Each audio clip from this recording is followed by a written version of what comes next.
Chers amis, très heureux de venir vous retrouver pour vous partager une réflexion sur la prière et la foi. Prier, c'est nourrir sa foi.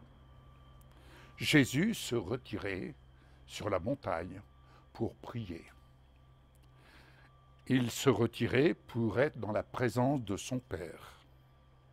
Alors, bien entendu, nous faisons du verset quand il est dit « Tout ce que vous demanderez en priant, croyez que vous l'avez reçu et vous le verrez s'accomplir. » Alors, si nous restons simplement sur le fait de prier et demander au Seigneur, selon le besoin que nous souhaitons voir se manifester, et nous le verrons s'accomplir. Et nous sommes dans la perspective de voir l'accomplissement de ce que nous demandons. Certes,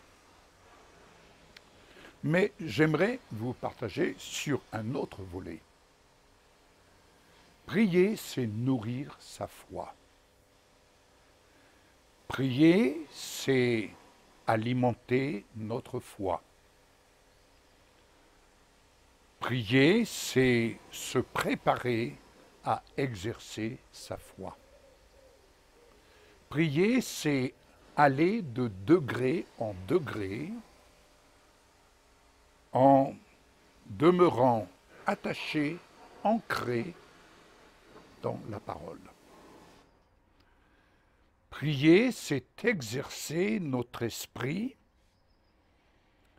à être fixé sur les promesses que Dieu nous donne, et ces promesses, elles deviennent l'ancrage de notre foi. Alors, à partir de ce moment-là, chemin faisant, si nous observons Jésus, son action, il priait, il allait dans la présence de son Père, il redescendait de la montagne et il était prêt, disposé à passer à l'action. La foi est une ferme assurance. Si donc la foi est une ferme assurance, c'est-à-dire que la foi nous positionne sur le point de départ pour passer à l'action. La foi, c'est décider. C'est décider de s'engager, d'agir, être déterminé et à atteindre le but que nous devons atteindre. Si vous prenez des sportifs, des athlétismes, vous avez ceux qui vont se spécialiser, si je peux parler ainsi, dans la course du 100 mètres, d'autres ça va être dans la course du 500 mètres, un autre ça va être dans la course du 5000 mètres, un autre c'est dans la course du 10 000 mètres. Enfin, chacun exerce ses capacités à entreprendre la course dans laquelle il va s'exercer et agir en conséquence de ses capacités. Dieu nous rend capables. La prière, c'est s'approprier, c'est faire provision de toutes les promesses, et comme Jésus nous le recommande, si vous demeurez dans ma parole, et que ma parole demeure en vous. Donc, nous voyons bien ici, Jésus nous encourage à faire provision de sa parole. Il vaut mieux faire provision de sa parole de telle sorte que nous nous détachions des discours de ce monde, de telle sorte que, le moment venu, nous soyons disposés à passer à l'action. La foi est une prise de position sur le point de départ, sur le point de dire je vais changer la situation. Comment changer la situation? En accord avec Dieu. Prier, c'est se mettre en accord avec Dieu, sur le fondement de sa parole. Prier, lorsque je dis « je puis tout par celui qui me fortifie », c'est-à-dire je peux changer la situation en m'appuyant sur le roc, et le roc, c'est la parole de Dieu. Prier, c'est agir, c'est progresser, aller de degré en degré pour se positionner et passer à l'action. La foi est une décision. Observez Jésus. Que faisait-il? Lorsqu'il passait à côté d'un paralytique, il ne disait pas « Attends, nous allons prier ». Non. Il disait « Prends ton lit, lève-toi et marche ». Quand on lui amenait un paralytique à ses pieds, que disait-il? « Mon enfant, tes péchés sont pardonnés, lève-toi et marche ». Ça veut dire que chacun qui était là, à ses pieds, avait à prendre une décision. Je reprendrai la foi de cette femme qui, après avoir, durant des années, été de médecin en médecin pour solutionner son problème, cette femme qui avait une perte de sang. Nous pouvons imaginer que cette femme était fatiguée, non seulement fatiguée, épuisée physiquement, mais elle avait dépensé tous ses biens pour un résultat 0 égale 0. Et cette femme n'avait plus qu'un seul recours. Si seulement je puis toucher son vêtement, je serai guéri. Oh, on aurait bien compris si cette femme avait demandé à une de ses connaissances, « Tu ne pourrais pas demander à Jésus de venir vers moi afin qu'il vienne me soulager, me guérir? J'ai entendu parler qu'il guérissait les malades. » Non, cette femme, elle a eu encore ce courage, cette audace d'aller à la rencontre de Jésus.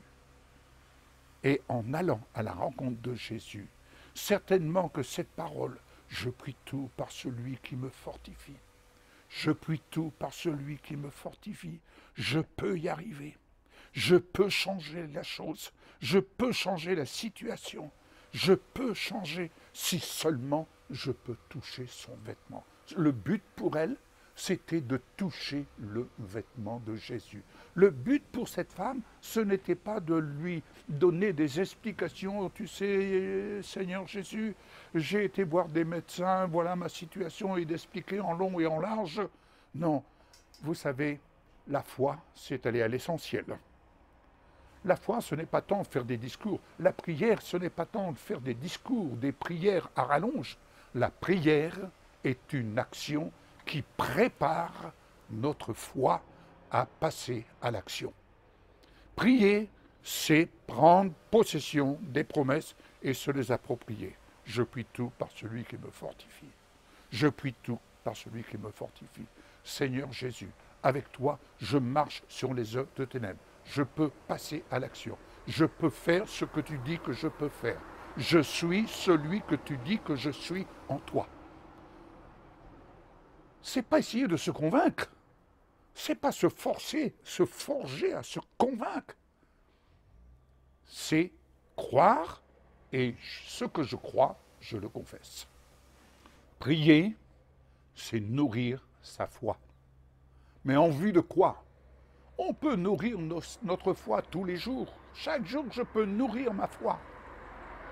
Mais vous savez, quand l'Éternel dira à Josué que ce livre ne s'éloigne point de ta bouche, mais il va dire médite-le, c'est-à-dire rumine les pensées de Dieu, rumine, afin de nourrir ta foi. Et que ce livre ne s'éloigne point de ta bouche. Ce que tu rumines, tu le parles. Ce que tu rumines de la parole de Dieu, ce que tu rumines de positif, tu le parles. Je puis tout par celui qui me fortifie. Je prends bon courage. C'est ce que l'Éternel dira à Josué. Prends bon courage. Oui, prends bon courage. L'Éternel ne nous dit pas, bon, je vais te donner du courage parce que je vois que tu en as besoin. Non, non, non, non, non. Le Seigneur fait de nous des gagnants. Et un gagnant ne craint pas de changer, de modifier ce qui doit être modifié pour atteindre le but. Modifier les choses de manière à fonctionner dans la volonté de Dieu. Je vais vous donner un témoignage. Ce témoignage, c'est celui que j'ai vécu auprès de mon père durant de nombreuses années. J'ai connu mon père qui était souffrant, il faisait ce qu'on appelle de la bronchite chronique. Et plusieurs fois, il a été hospitalisé, il travaillait et autres. Il prenait l'attitude du gagnant, bien qu'il ait eu à traverser des épreuves. Mais l'une des épreuves la plus difficile, à mon sens, que j'ai eu à le voir vivre depuis mon enfance jusqu'à l'âge où je me suis... Michel et moi, nous nous sommes mariés. Donc vous voyez, nous sommes mariés, j'avais 22 ans. Et donc j'ai connu mon père, avec cette douleur, j'avais peut-être 10 ans. Mon père avait ce qu'on appelait, à l'époque, il avait un rhumatisme à l'œil. C'est-à-dire qu'il avait ici, quand ça lui prenait, n'importe quel moment, c'était une veine qui enflait. Et lorsque ça lui prenait aussi bien à son travail, ou lorsqu'on se retrouvait dans un repas de famille, ou lorsqu'il, comme il était musicien, trompettiste, il jouait dans une harmonie, ça lui prenait dans une harmonie, et c'était vraiment douloureux, ça lui lançait dans la tête, bref. Et ça durait ainsi, vous imaginez, plus de 25 ans. Et aucune solution. Alors quelquefois, malgré tous les examens qu'il ait pu passer, alors quelquefois, on lui disait, ou des amis, des parents lui disaient, mais Michel, il s'appelait Michel, tu devrais consulter un autre médecin, voir. Non. Non, pour lui, c'était quelque chose. Il fallait vivre, subir. Et quand je dis subir, je peux vous assurer, c'était triste de le voir vivre ces temps de souffrance qu'il a pu connaître. Et un beau jour, son médecin traitant a pris sa retraite. Et c'est un nouveau médecin qui est venu prendre la place. Et ce médecin, quand il a vu mon père avec cette souffrance, il a fait quelque chose de très simple. Il a donné un traitement, un remède, tout simplement, qui permettait de fluidifier le sang.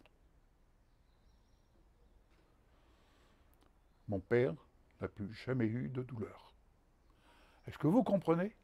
Il suffit d'une action de choisir de prendre la bonne direction, de prendre le bon choix. La foi est une action qui permet de poursuivre le chemin de telle sorte que nous puissions vivre la vie miracle de Jésus. Mon père s'est entêté. Il s'est entêté. Changer de médecin, aller voir un autre médecin, non, ça ne sert à rien. Il trouvait toutes sortes d'excuses. Non, il était ancré dans cette vision des choses. Et pour lui, il n'y avait pas de sortie de secours, si je puis dire. Et quand, par obligation, il a dû recevoir ce nouveau médecin, celui-ci est arrivé avec un simple remède. Bien-aimés, Jésus, lorsqu'il vient à nous, c'est pas pour nous entretenir dans la souffrance, nous entretenir dans la douleur, nous entretenir dans des échecs, nous entretenir dans... Alors est-ce que tu comprends? Attends, tu vas y arriver, mais tu sais, tu dois apprendre quelque chose. Non, non, non, non. Jésus dit bien, prends ta situation, lève-toi, choisis, décide, coupe, décharge, mais passe à l'action pour atteindre le but que tu dois atteindre. Bien-aimé, la foi est une action qui s'appuie sur la parole. Alors, prier, c'est une chose, mais prier, c'est prier pour nourrir sa foi. Prier, c'est pas simplement « Seigneur, je te demande, Seigneur, je crois que, Seigneur, Seigneur, Seigneur ». Et le Seigneur, lui, il te dit « Mais où es-tu assis? Avec qui ?» Le Seigneur, lui, nous dit « Mais où es-tu assis? Avec qui es-tu assis? » Ah, mais Seigneur, je suis ressuscité, tu es vivant, nous sommes vivants, tu vis en moi, et parce que tu vis en moi, je suis assis avec toi dans les lieux célestes, et parce que je suis assis avec toi dans les lieux célestes, je suis assis dans la perfection de ta justice, dans la perfection de ton amour, dans la perfection de ta vie miracle qui vient animer ma vie. Alors, puisque je suis assis avec toi, je prie afin de nourrir ma foi, mais maintenant, Seigneur, la foi étant une ferme assurance, cette foi qui me vient de ta parole, elle me vient de cette parole avec laquelle je nourris ma foi. Elle est une ferme assurance. Aujourd'hui, je prends donc la décision de faire ce qui m'est possible de faire et de faire le pas que je peux faire pour aller au-delà et passer à l'autre bord. Seigneur, je crois que ta vie miracle est dans ma vie. Je veux la vivre à la mesure de la foi qui me vient de ta parole. Et la foi est une décision, une prise de position. Je me mets en action pour changer, sortir de là où je suis, c'est-à-dire sortir de ce qui veut m'emprisonner et me faire tourner en rond, de me faire tourner en rond. Vous savez, le diable, la prière ne le dérange pas. Oui, ce qui le dérange, c'est lorsque la foi est une action. Vous pouvez toujours être dans votre voiture et faire monter des actions de grâce.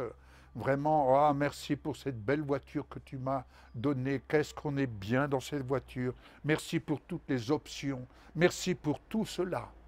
Oui, mais le Seigneur de te dire, oui, mais quand est-ce que tu vas mettre le contact? Quand est-ce que tu vas te mettre en route avec cette voiture? C'est une décision. Je mets le contact et je roule. La foi, c'est mettre le contact, se lever et aller changer, modifier les circonstances dans lesquelles nous sommes en captivité. Je peux donc changer, je peux donc modifier ce qui doit être modifié dès l'instant où la foi est comme la clé de contact de cette voiture. Je la tourne, elle se met en action et je dirige ma vie là où le Seigneur veut que je dirige ma vie. Avez-vous compris? Bien-aimés, vous pouvez prier, vous pouvez prier, vous pouvez combattre, et vous restez sur votre position. Vous restez sur votre position. N'oubliez jamais, le Seigneur nous a donné le pouvoir de marcher sur les œuvres des ténèbres. Il nous a donné le pouvoir. Marcher est une décision. Marcher, c'est une prise de position. Marcher, c'est agir. Alors ne perdez pas de temps à discuter les problèmes du diable, mais gagnez du temps à parler les promesses de Dieu. Priez pour nourrir votre foi, mais n'oubliez pas, la foi n'est vivante que lorsqu'elle se met en action. À vous de jouer, à vous d'agir. C'est maintenant, la vie miracle de Jésus est en vous. Il suffit de mettre le contact. Que Dieu vous bénisse. À bientôt de vos bonnes nouvelles. Au revoir.